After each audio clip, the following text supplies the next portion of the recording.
Hello, good morning students. Class 10th, we were studying the chapter triangles, and under the topic triangles, we have already studied the basic proportionality theorem or the Thales theorem, right?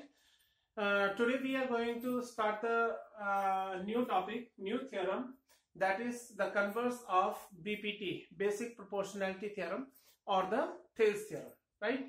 Under this theorem, it states that if a line divides any two sides of a triangle in the same ratio, then the line is parallel to the third side, right? इससे पहले हमने जो है सीधे सीधे theorem पढ़ी थी कि अगर कोई लाइन किसी ट्रायंगल के किसी एक साइड के पैरेलल होती है और वो बाकी दो साइड्स को दो अलग अलग पॉइंट पे इंटरसेक्ट करती है, तो वो दो पॉइंट्स जो है उन दो साइड्स को इक्वल रेशियो में डिवाइड करते हैं, right? But now it is the converse of that basic proportionality theorem, that if a line divides any two sides of a triangle in the same ratio, means you have been given a triangle ABC.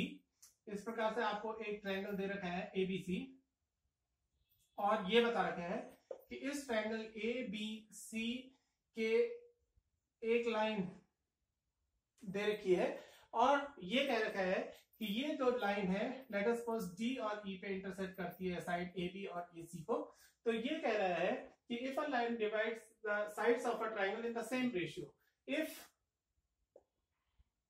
AD upon DB is equal to AE upon EC, it is given, right? Now you have to prove that this DE is parallel to BC. तो आपको ये proof करना है कि जो DE है वो BC के पैरेलल है, राइट?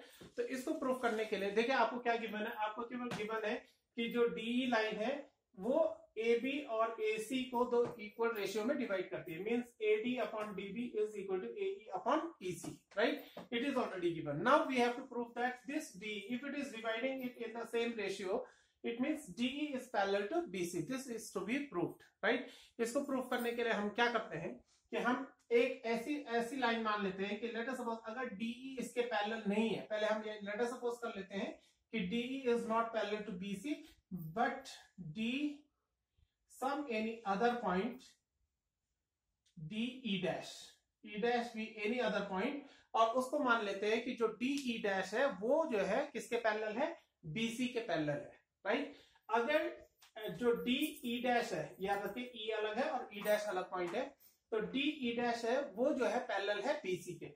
अब जब हमने ये बोल लिया है कि DE dash is parallel to BC, then this implies if AD upon DB will be equal to AE dash upon E dash C, ये होगा कि नहीं होगा? क्योंकि ये कैसे मिला, from where did we get this relation? By BPT. BPT means basic proportionality theorem. क्योंकि बेसिक प्रोपोर्शनैलिटी थ्योरम में अगर हमने DE डैश को मान रखा है कि ये BC के पैरेलल है, इसका मतलब जो DE डैश है वो AB और AC साइड को दो इक्वल रेशियो में डिवाइड करेगा, right? This we have already studied through the basic proportionality theorem, right? अब देखिए कैसे करते हैं, एक रिलेशन तो ये दे रखा है विच इज ऑलरेडी गिवन कि AD upon DB is equal to AE upon EC, and secondly when we draw DE dash parallel to side BC, then we get the relation AD upon DB is equal to AE dash upon E dash C, right? इसका मतलब देखिए ये भी AD upon DB है और ये भी AD upon DB है, ये इसके इक्वल है और ये इसके इक्वल है. From mark it as equation number 1 and equation number 2. What do we get from equation first and second? From equation first and second we get the relation that AE upon EC is equal to AE dash upon E dash C, right? ये relation हमको मिला है और इस relation को आपको proof करना है.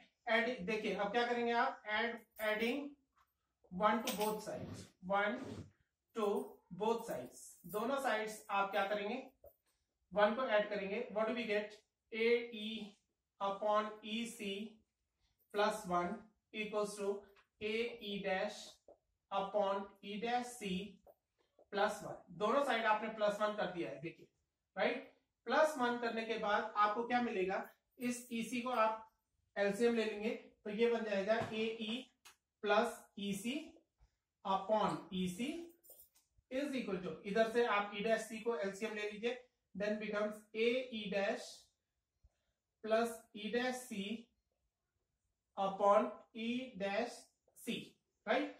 अब देखिए AE प्लस EC कितना हो गया, it becomes AC upon EC, right, is equal to, अब AE dash plus E dash C कितना हो जाएगा, ये हो जाएगा AC, इन दोनों को ऐड करोगे AE डैश और E डैश C को, then it becomes AC upon E dash C, ठीक।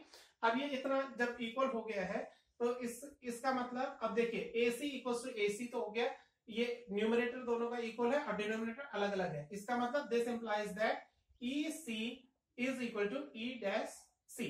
अब देखिए जब EC is equal to E dash C हो गया है, EC is equal to E dash C हो गया, इसका मतलब क्या है, E dash is coinciding over E dash और E क्या हो रहे हैं, एक दूसरे के ऊपर क्या हो रहे हैं, कॉन्साइड हो रहे हैं, राइट। इसका मतलब E डैश कोई दूसरा पॉइंट नहीं है, E डैश पॉइंट जो है किसके ऊपर है, E के ऊपर है, राइट। तो इस प्रकार से आप जो है converse of basic proportionality theorem proof करेंगे। Okay, thank you very much.